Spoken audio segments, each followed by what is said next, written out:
Hey guys, it's John Grimm of Grimm Swords and Knives, and today I'm going to be looking at the Spyderco Efficient. So this is a pretty weird knife, meaning I have mixed feelings for it. I love this knife, but at the same time I hate it, hence the mixed feelings. It's going to cost you about $45 on Amazon, but I don't think it's worth the money. Right off the top, I don't think it's worth the money. So there's the short version of the story. If that's all you needed to know, then there you go. And if you want to know more, stick around. I'll get to that. So I do genuinely love this knife, but for the price, you could get either the Byrd Raven 2 or the Ontario Rat No. 2, and both of these knives are about the same price range.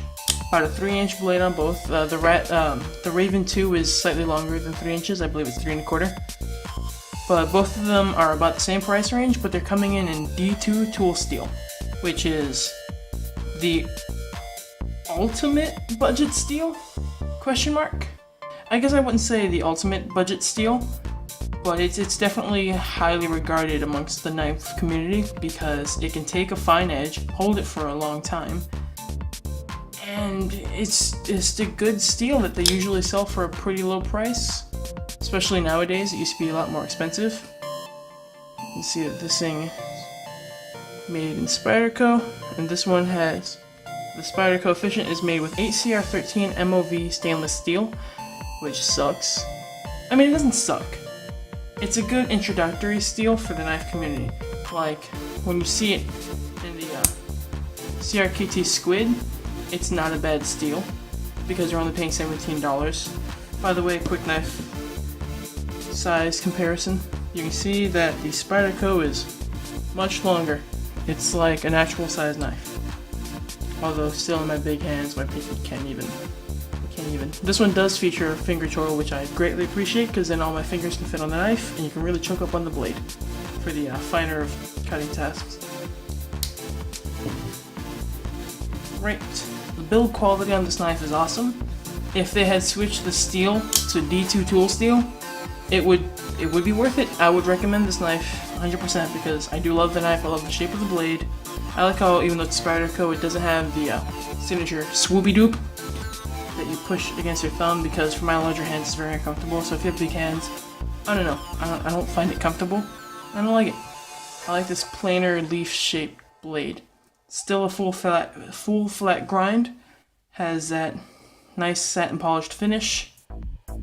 Laser etched Spyderco logo, nothing fancy. The knife comes with G-10 handle scales, full steel milled out liners. See if I can show this off. I'm sure I'll be putting a little arrow key to help point it out, but yeah, right in here. There's a hole as well as the top side. I don't know how well you can see all that, but yep, all that's milled out to help reduce the weight. This knife comes with a back spacer. This little guy right here, you've probably seen it in one of my earlier videos. I use it as a stand. It slides, well, it doesn't slide, but it goes right back in there. It increases the weight and whatnot. I don't like it. Luckily, you can remove it. One day I'll do a disassembly video on this knife, including how to remove this. But yeah, I don't like it. Without it, the weight is more balanced towards the finger choil, and I prefer a nice clean flow-through design. I was very paranoid that the edge of the blade was coming way too close to the spacer. No, that's really not an issue at all. This knife is ambidextrous. You can put the pocket clip right and left side tip up, which is my favorite sort of blade carry. But it's partially ambidextrous because one, it's a liner lock knife. Even, liner locks or frame locks are never equally ambidextrous because you can't use your thumb. This one even has a specific cutout. You can't use your thumb. And on top of that, you can't even do the thumb flick because you can see a piece of that hole is covered up and it's pretty high too because this knife is rather thick. Whereas this one is completely clear. You can very easily flick it open. If you're right-handed, this knife is a joy. The action on it is pretty good for being what it is because it's about $45 on Amazon, but that's still budget price, believe it or not. On the left hand, however, oh well, crap, I did it. Anyway, usually can't be that smooth, but if you do the thumb flick, it's perfect. Anyway, yeah, It has a lanyard loop. I don't like where it's at, but whatever. And if you put a lanyard, you have to take it off every time you disassemble the knife for maintenance. You're looking at T8 torque bit for the pivot screw, and T6 for the body hardware, including this stuff. Yeah, pocket clip. Geez, the specs. Stop wasting time.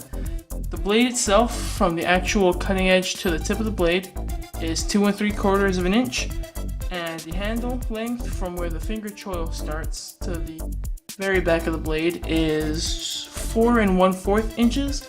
Overall, you're looking at 7 inches in total. Alright, for the personal thought and summary, I do love this knife. I love the shape of this knife. I love the feel of this knife. I like the G-10 handle scales. They're textured enough without being too grippy or too slippery. I like the shape of the blade. I feel like I'm repeating myself. Point is, and it really does pain me to say it, I don't recommend this knife. I can't recommend the knife because for the price range you have much better options. And I will be linking not only this knife, but also 2 other options that I think are better and worth the money. Maybe one day if they lower the price or change the steel material, I'll be able to wholeheartedly recommend this bad boy, but as it is, I just can't. Yeah. Anyway, yeah guys, that's what I have to say on the Spyderco Efficient. I love this knife for personal reasons, but objectively speaking, this knife isn't worth the money. Well guys, it's John Grimm of Grimm Swords and Knives. Hope you guys liked the video, because I didn't enjoy making the video, guys, because I love this knife. This is my most carried blade, but I just can't recommend it. I hope you guys liked the video.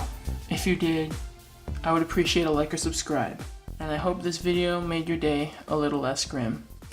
Bye.